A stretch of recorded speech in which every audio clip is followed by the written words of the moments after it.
অবশেষে পাল্টে দিল ডক্টর ইউনূস। আবারও নতুন করেই উত্তাল হচ্ছে রাজপথ, মাঠে নেমেছে বিএনপি জামাত। ডক্টর মোহাম্মদ ইউনূস সাহেবের প্রেস সচিব জনাব শফিকুল আলম তার একটি ফেসবুক স্ট্যাটাসের মাধ্যমে আমরা যেটি জানতে পারলাম বা আমরা যেটি অনুমান করতে পারলাম বা আমরা আতঙ্কিত বোধ করলাম, সেটি হলো সরকারের পক্ষ থেকে ভারতে যে সকল আওয়ামী লীগ নেতৃবৃন্দ রয়েছেন তাদের অনেককে বাংলাদেশে ফেরত এনে তাদেরকে বিচারের আওতায় আনা বা যাদের বিরুদ্ধে ইতিমধ্যে বিচারের রায় ঘোষিত হয়ে গেছে সেই বিচারের রায় কার্যকর করার মধ্যে বর্তমান সরকারের যে সফলতা, এটা প্রমাণের জন্য সরকার মরিয়া হয়ে পড়েছে এবং সর্বশক্তি নিয়োগ করছে। যেভাবে জনাব শফিক সাবেক স্বরাষ্ট্রমন্ত্রী জনাব আসাদুজ্জামান খান কামাল সাহেবকে কেবলমাত্র কামাল হিসেবে বর্ণনা করে তাকে বাংলাদেশে ফেরত আনা হবে, এটাকে প্রকাশ করতে গিয়ে যেটি বলা হচ্ছে যে কামালকে প্রত্যর্পণের মাধ্যমে শুরু হবে, এরপর ধীরে ধীরে অন্য সবাই। এখানে যদি জনাব আসাদুজ্জামান খান কামাল তাকে সরকার খরচের খাতায় ফেলে না দিত, তাহলে শফিক সাহেবের মতো একজন ভদ্রলোক তাকে কেবলই মাত্র কামাল বলার মতো তিনি সেই পরকাশটা দেখাতেন না। তিনি হয়তো বলতেন যে আমরা চেষ্টা করছি সাবেক স্বরাষ্ট্রমন্ত্রী জনাব আসাদুজ্জামান খান কামাল তাকে কি করে দেশে আনা যায়, কিন্তু সেটা না করে যখন তিনি বললেন যে কামালকে ফেরত আনার ব্যাপারে বা ফেরত বা প্রত্যর্পণের মাধ্যমে এটা শুরু হচ্ছে, ইট মিনস কাজটি অনেকটা এগিয়ে গিয়েছে। তো সেই অর্থে কামাল সাহেবকে দিয়ে যেটা শুরু করা হবে সেখানে সরকারের তালিকায় আর কারা কারা আছে, দেশের বাইরে যারা আছেন তাদের মধ্যে সরকার এখন যারা কর্তা ব্যক্তি রয়েছেন তারা মনে করছেন যে জনাব জাহাঙ্গীর কবির নানক, আসাদুজ্জামান খান কামাল, এরপর জনাব বাহাউদ্দিন নাসিম, জনাব জাহাঙ্গীর কবির নানকের নাম তো বলেছি, তো ওনারা মূলত এই মুহূর্তে সরকারের জন্য মাথা ব্যথার মূল কারণ। অন্যদিকে আরো কয়েকজন মানুষ যেমন মোহাম্মদ আরাফাত, ডক্টর সেলিম মাহমুদ, তারপরে ব্যারিস্টার মহিবুল হাসান মাহফিল সাবেক শিক্ষামন্ত্রী, তাদেরকে দ্বিতীয় ক্যাটাগরিতে সরকার হুমকি হিসেবে মনে করছেন। এর কারণ হলো আওয়ামী লীগের যে মিডিয়া সেল রয়েছে বা মিডিয়া সেক্টর রয়েছে সেখানে এই তরুণরা ইন্টেলেকচুয়াল লেভেলে যথেষ্ট অবদান রাখার চেষ্টা করছে। চাঁদপুর থেকে এমপি হয়েছিল আওয়ামী লীগের তথ্য গবেষণা সম্পাদক ডক্টর সেলিম মাহমুদ। মোহাম্মদ আরাফাত তাকে তো আপনারা সবাই চিনেন, আর মহিবুল হাসান চৌধুরী তাকে চিনেন। এর কারণ হলো তিনি এই মুহূর্তে আন্তর্জাতিক গণমাধ্যমে আওয়ামী লীগের পক্ষে যেভাবে উচ্চ কণ্ঠ এবং যেভাবে অত্যন্ত দ্রুততার সাথে স্মার্টলি কথাবার্তা বলছেন, সরকারকে প্রশ্নবিদ্ধ করছেন এবং আওয়ামী লীগকে হাইলাইট করছেন, এটি আওয়ামী লীগের জন্য অত্যন্ত উপকারী, কিন্তু সরকারের জন্য ভীষণ রকম যাকে বলা হয় একটা থ্রেট। তারা যে কাজগুলো করতে যাচ্ছেন বা যে ন্যারেটিভগুলো তৈরি করতে যাচ্ছেন তার বিপরীতে এগুলো একটা থ্রেট। তো সরকার ধরে নিয়েছে যে এখানে জয়, জনাব সজীব ওয়াজেদ জয়, সাইমা ওয়াজেদ পুতুল জনাবা, আর আওয়ামী লীগ সভানেত্রী শেখ হাসিনা, ওনাদেরকে আসলে আনাটা এত সহজ হবে না, আর আনাটা ঠিক হবে না। এর সঙ্গে অনেক আবেগ জড়িত, সেন্টিমেন্ট জড়িত, রাজনীতি জড়িত, প্রোটোকল জড়িত। কিন্তু দ্বিতীয় ক্যাটাগরিতে যারা আছেন, যেমন জনাব ওবায়দুল কাদের আছেন, মানে কামাল কাদের, জনাব ওবায়দুল কাদের, জনাব আসাদুজ্জামান খান কামাল, জনাব সেই জাহাঙ্গীর কবির নানক এবং জনাব বাহাউদ্দিন নাসিম, এই কয়জন মানুষকে সরকার টার্গেট করে যদি, তাহলে সরকারের জন্য দেখা গেল ভারতের সঙ্গে একটা নেগোসিয়েশন করতে সুবিধা হয়। আর ভারত যদি এই কয়জন লোককে প্রত্যর্পণ করে তারা যদি বলে অন টেস্ট কেসে তোমাদেরকে এটা দেওয়া হলো, তোমরা কেমন বিচার করো, সেটি দেখার জন্য যদি তোমরা ভালো বিচার করো তাহলে ভবিষ্যতে আমরা হয়তো আরও প্রত্যাপন করব। কিন্তু তারা যদি শর্ত সাপেক্ষে তাদেরকে হস্তান্তর করে এবং বলা হয় যে এখানে ভারত থেকে উকিল নিয়োগ করা হবে, ইংল্যান্ড থেকে উকিল নিয়োগ করা হবে, তাদেরকে এইভাবে প্রোটেকশন দিতে হবে, এইভাবে মানবাধিকার সংরক্ষণ করতে হবে, এই বিষয়গুলো অসংখ্য শর্ত দিয়েও যদি ভারত হস্তান্তর করে, তাহলে ডক্টর মোহাম্মদ ইউনূস সরকারের যে সাময়িক বিজয়, এই বিজয় নিয়ে ইউনূস সমর্থক এনসিপি এবং জামাত এত বেশি তারা আনন্দ উদ্বেলিত হবেন এবং এত বেশি যাকে বলা হয় তাদের যে সফলতা তারা প্রচার করতে পারবেন যে আগামী ৩-৪ বছর তাদেরকে ক্ষমতা থেকে সরানোর কথা কারো মাথায় আসবে না।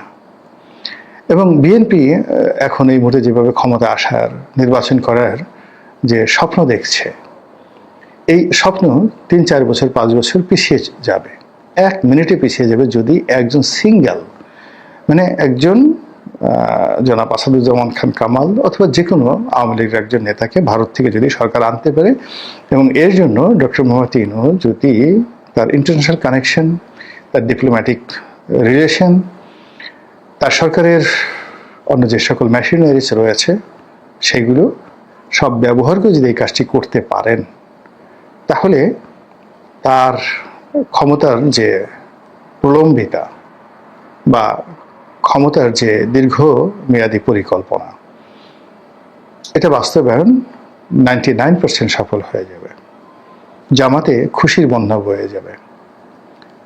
এখন প্রশ্ন হলো যে ভারত এই কাজটি করবে কি করবে না, করতে পারে আবার নাও করতে পারে, সেগুলো নিয়ে আলাপ আলোচনা করবে। কিন্তু সরকার এই কাজটি এই মুহূর্তে কেন করতে চাচ্ছে, মূল বিষয়টা হলো যে এই মুহূর্তে সরকারের কাছে যে বিকল্প বিষয়গুলো আছে, ১ নম্বর সরকারের জন্য সবচেয়ে একেবারে এই মুহূর্তে আনঅ্যাভয়েডেবল সার্কামস্ট্যান্স, সেটি হলো আগামী 15 দিনের মধ্যে বা 20 দিনের মধ্যে সরকারকে নির্বাচনের তফসিল ঘোষণা করতে হবে। কাজেই সরকারের হাতে কার্যত 15 দিন সময় আছে। আর তফসিল ঘোষণা করার পর যদি সেই তফসিল থেকে সরকারকে ফিরে আসতে হয়, তাহলে দুর্যোগ লাগবে, দুর্ঘটনা লাগবে এবং সারা দেশে এমন বিশৃঙ্খল পরিবেশ লাগবে যেটা ১/১১ পূর্ববর্তী সময়ে সেই আজিজ কমিশন, মাহফুজ কমিশন হয়েছিল নির্বাচন নিয়ে। বঙ্গভবন একভাবে চলছে, তারপরে বেগম খালেদা জিয়ার অফিস একভাবে চলছে, হাওয়া ভবন একভাবে চলছে, নির্বাচন কমিশন একভাবে চলছে, মানে যাচ্ছে তাই একটা অবস্থা, রাজপথে রীতিমতো উত্তাল একটা অবস্থা। তো ওইরকম একটা অবস্থায় নির্বাচন পিছিয়ে দেওয়া, নতুন একটা শিডিউল ঘোষণা করা সরকারের জন্য ইজি হবে এবং এটা 50-50, এতে সরকার টিকতেও পারে, সরকার ঝরেও যেতে পারে, সরকার নিরাপদে প্রস্থান করতে পারে অথবা সরকার কট অফ হতে পারে। কিন্তু এই যা কিছু করার সরকারকে এই 15 দিনের মধ্যেই তাকে করতে হবে।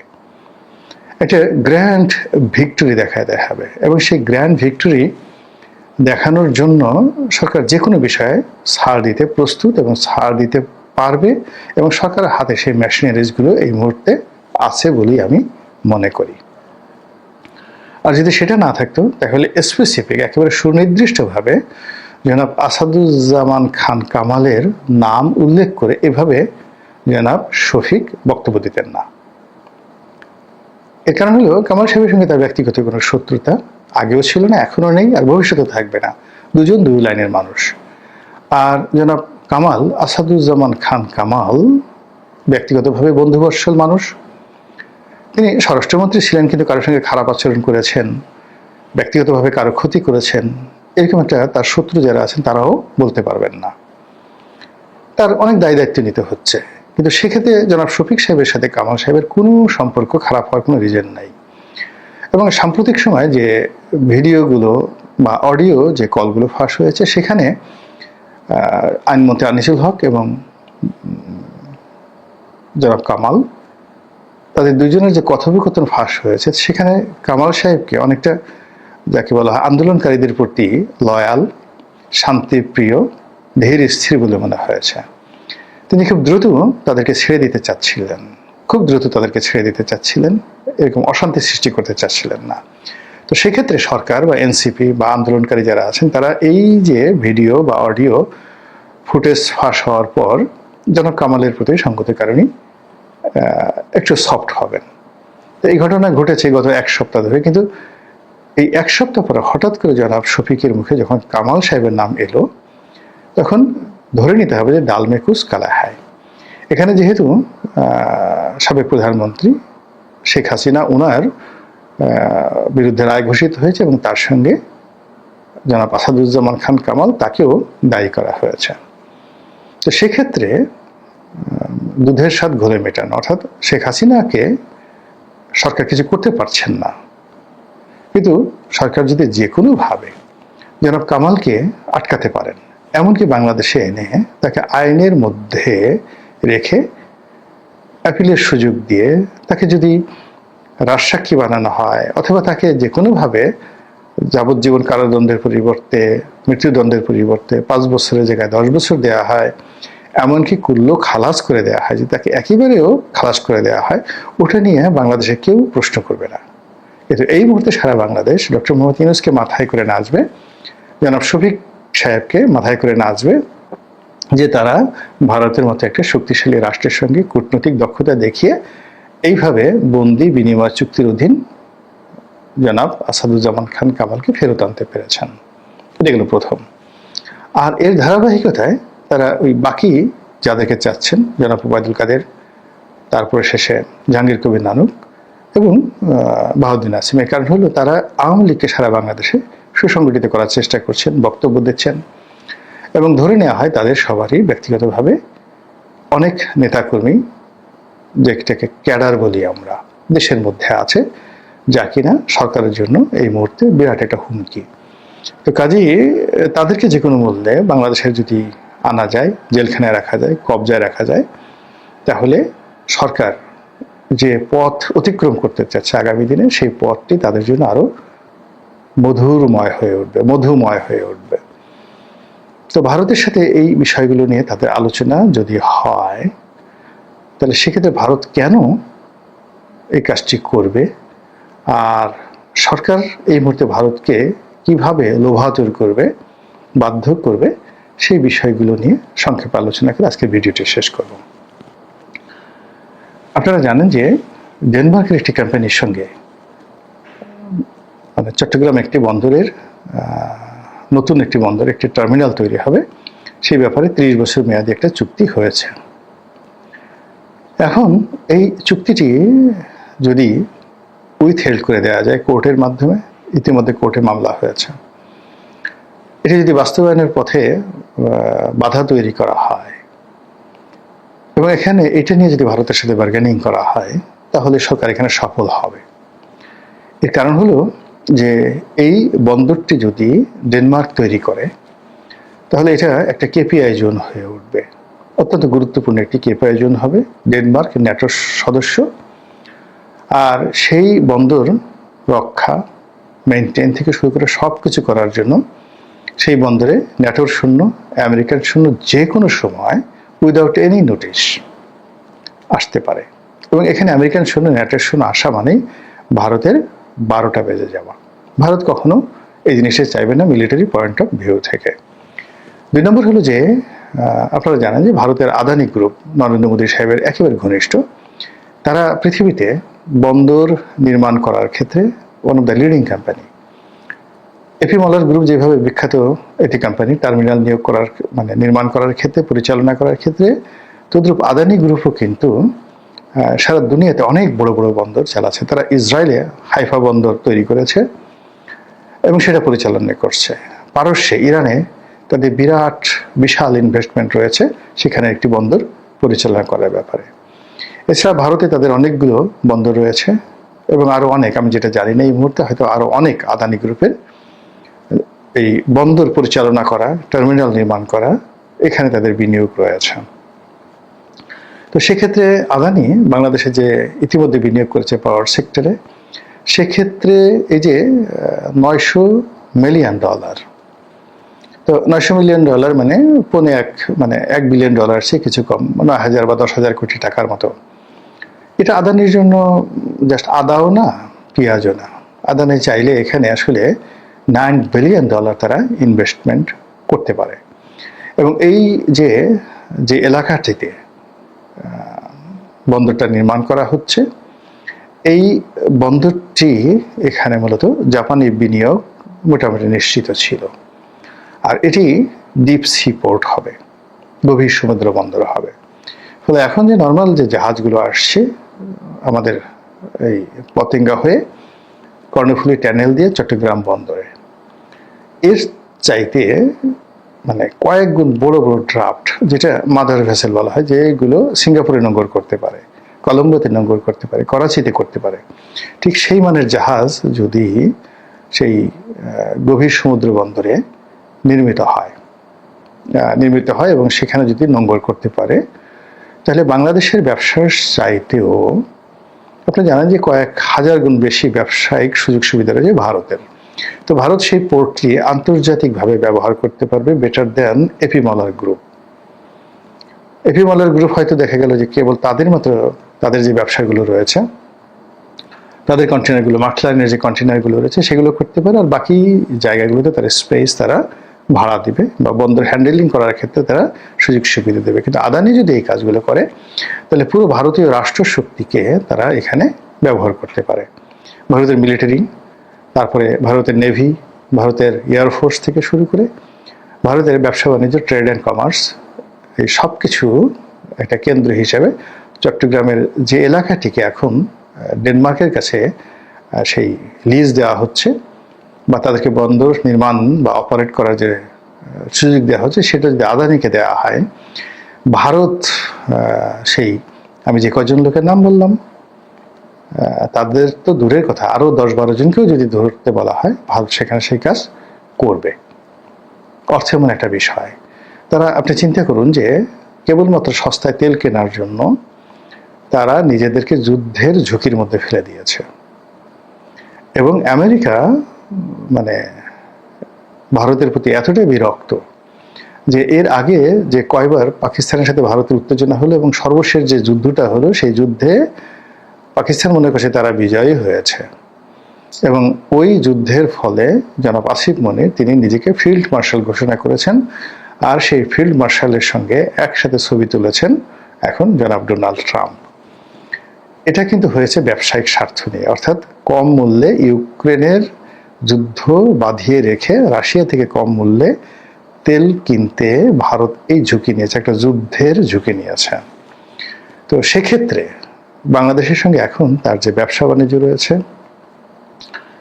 এটা অলমোস্ট 60 থেকে 65 বিলিয়ন ডলারের আমদানি বাণিজ্য রয়েছে এবং গত 14 মাসে এটা নেমে অর্ধেকে চলে আসছে। আবার বলছি, 60 থেকে 65 বিলিয়ন ডলারের আমরা যে আকু এশিয়ান ক্লিয়ারিং হাউজের যে মাধ্যমে ব্যবসা করি, এর 90% ভারতের সঙ্গে। তো এই ভারতের সাথে এই বিশাল যে ব্যবসা বাণিজ্য, তার অর্ধেকে নেমে আসছে গত 1 বছরে। এরপরে আমাদের বাংলাদেশ থেকে যে সকল ট্রাভেল ট্যুরিজম, মেডিকেল ট্যুরিজম যা কিছু ভারতের সাথে হতো, এটা 1 or 2% নেমে আসছে। 98% যাকে বলে বন্ধ আছে। ফলে কলকাতা, শিলিগুড়ি, আসাম, দার্জিলিং, এই সকল এলাকাতে যে বাঙালিদের ঢল ছিল, এবং এই বাঙালি পর্যটকদেরকে এবং চিকিৎসা প্রার্থীদেরকে সেবা দেওয়ার নাম করে ওই যে সকল শত নয় হাজার হাজার ভারতীয় প্রতিষ্ঠান কাজ করত, তারা রীতিমতো দেউলিয়া হয়ে পড়েছে। এটা নরেন্দ্র মোদী সরকারকে ভাবিয়ে তুলেছে। এই হলো এক। কাজেই এই যে চলমান ব্যবসা, সরকারের সঙ্গে একটা সম্পর্ক স্থাপন করা। দ্বিতীয়ত, কূটনৈতিকভাবে এশিয়াতে এই মুহূর্তে ভারত খুব দুর্বল অবস্থানে আছে। তাদের সঙ্গে একমাত্র আফগানিস্তান ছাড়া এই মুহূর্তে এশিয়ার দক্ষিণ পূর্ব এশিয়ার কোনো দেশের সঙ্গে তাদের ভালো সম্পর্ক নেই। আর দ্বিতীয় সম্পর্ক রয়েছে তাদের ভুটানের সঙ্গে, তাও 50-50। ভুটান তাদের সঙ্গে সম্পর্ক রক্ষা করছে, ব্যালেন্সিং, এবং চীনের সঙ্গে করেছে। আর বাংলাদেশের সঙ্গে তো দেখেন, এটা আসলে দীর্ঘমেয়াদে ভারত ধারণ করতে পারবে না। তারা যে কোনো মূল্যে বাংলাদেশের সঙ্গে সম্পর্ক স্থাপন করতে চায়। এখন যদি ইলেকশন হয়, বিএনপি আসে বা অন্য কোনো দল আসে, সেটা ভারতের জন্য খুব ইজি হয়ে যায়, কিন্তু এটা এই মুহূর্তে নিশ্চিত করে বলা যাচ্ছে না। যে আজকের দিন পর্যন্ত ভারত নিশ্চিত করে বলতে পারছে না যে ডক্টর মোহাম্মদ ইউনূস আসলে কতদিন পর্যন্ত ক্ষমতায় থাকবেন, আসলে নির্বাচন হবে কি হবে না এটা ভারত নিশ্চিত নয়। ফলে ভারতের যে কূটনৈতিক অঙ্গনগুলো, মহলগুলো, তারা একটা উইংস দিয়ে আওয়ামী লীগ দিয়ে তারা চাপ দিচ্ছে, তাদের অন্য উইংস দিয়ে একটা অংশগ্রহণমূলক নির্বাচনের ব্যাপারে সাহায্য করছে, তাদের আরেকটি উইংস দিয়ে তারা এখানে বিএনপিকে সাহায্য করার চেষ্টা করছে, আরেকটি উইংস দিয়ে জামাতকে সাহায্য করার চেষ্টা করছে। মানে ভারত এখন চারিদিকে রীতিমতো ঘোরাঘুরি করছে, আমরা আঞ্চলিক ভাষায় বলি ঘোড়াঘুড়ি, একেবারে নাড়িয়ে চাড়িয়ে দিয়েছে সবকিছু। এবং তারা যেটি হোয়াট এভার কাম আর্লিয়ার, যেটা আগে আসবে এবং যেটা তাদের জন্য সুবিধাজনক হবে সেটাই তারা করে ফেলবে। এবং এতে অতীতে বহু ভারতের হাজার বছরের ইতিহাসে ভারতের এরকম বহু নজির রয়েছে, যারা মানে ভারতের অতীতে রাজন্যবর্গ যারা রয়েছেন তারা 180 ডিগ্রি অ্যাঙ্গেলে গিয়ে মুহূর্তের মধ্যে তারা সিদ্ধান্ত পরিবর্তন করে ফেলেছে। ফলে এই যে আওয়ামী লীগের সঙ্গে তাদের বন্ধুত্ব, আশ্রয় প্রশ্রয় এবং আওয়ামী লীগের নেতাকর্মীদের জন্য ভারতের প্রতিটি অঞ্চল যেভাবে অভয়ারণ্য হয়েছে, এটা জনাব শফিক প্রেস সচিব তার স্ট্যাটাস অনুযায়ী যদি 180 ডিগ্রি অ্যাঙ্গেলে পরিবর্তন হয়ে যায়, যারা রাজনীতির ছাত্র তারা এতে করে একটু আশ্চর্য হবেন না। কাজেই সাধু সাবধান, সকল পক্ষই যদি চেষ্টা করেন তাহলে হয়তো ভালো কিছু একটা হবে।